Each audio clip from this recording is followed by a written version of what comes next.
The Adventures of Phineas, a Rebel with a Cause. Little is known about Phineas, but it is well known that after the Citizens Lab report on Find Fisher was published, the software created by the hacking team, Phineas was not happy about it. The article explains the hacking team's role in creating and selling spyware. Clearly, Phineas is an advocate of privacy.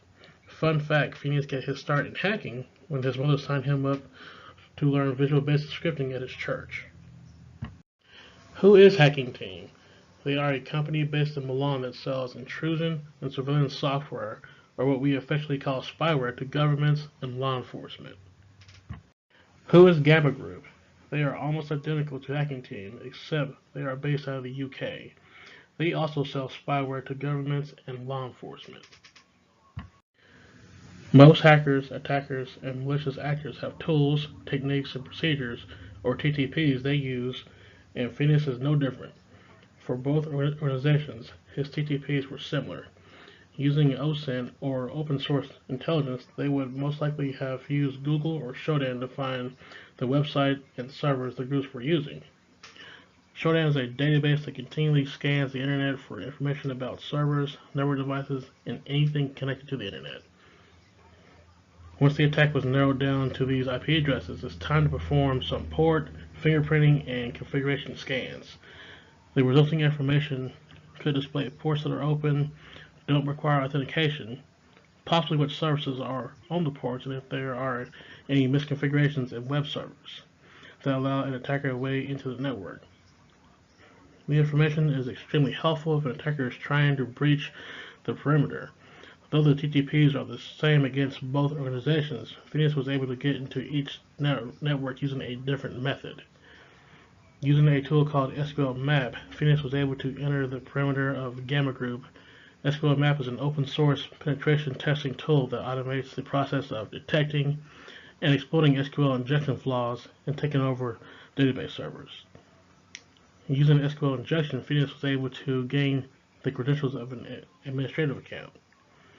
In order to bypass Hacking Team's perimeter, Phineas figured out what type of device was defending their network and was able to engineer a root exploit against a zero-day vulnerability on the device, giving them root privileges.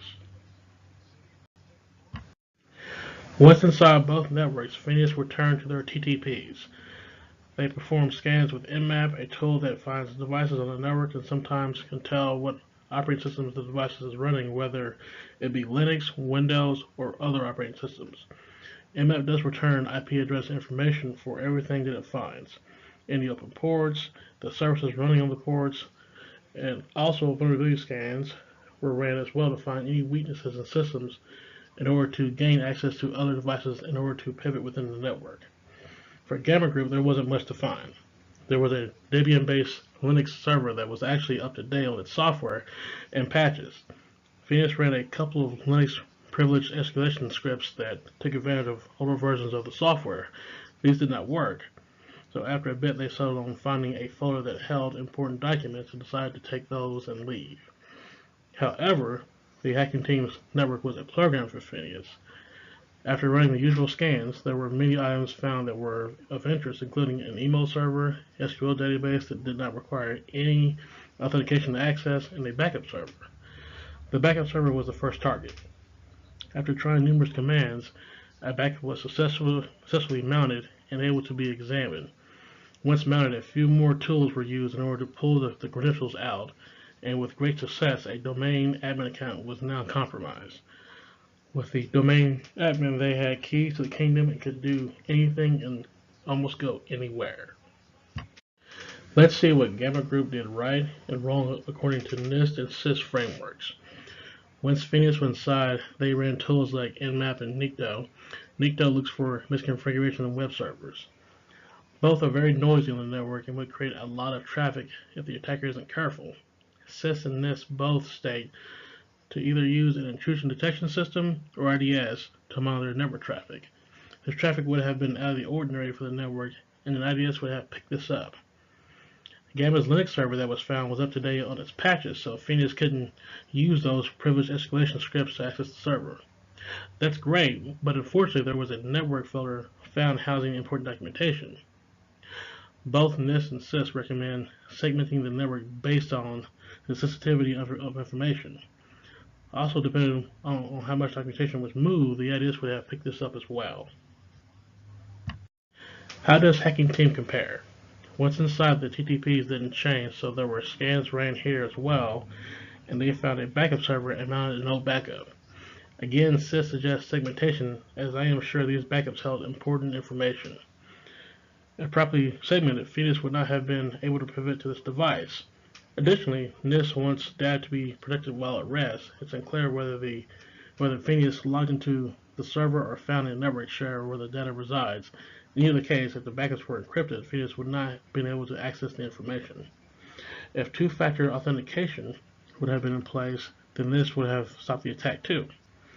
Not being able to authenticate properly would have denied their access, leaving Phineas to find other means to gain the necessary credentials. Using the zero-day exploit to enter the network could have been preventable if it in fact was a zero-day. SIS wants organizations to install the latest security updates on network devices to keep attacks like this from happening. NIST recommends performing vulnerability scans in order to find weaknesses and address them. SIS and NIST help prevent attacks, but what are good tactics to use when the attacker is already in? Let's see if the modern attack framework can help. Unfortunately, using OSINT is not detectable because there is so much noise coming from the internet anyway. It's very difficult to figure out if there is an attack on the horizon or not. To stop lateral movement, the local admin account attempting to remotely access devices needs to be denied, and of course, the activity needs to be logged in case the local admin has been compromised. This can help in both cases as Phineas took control of local admin accounts before compromising network credentials. Another tactic is to use whitelist approved applications on a network in conjunction with an IDS or a Preventative Intrusion Detection System or PIDS. The tools they use would have been stopped from running and gaining information on the network.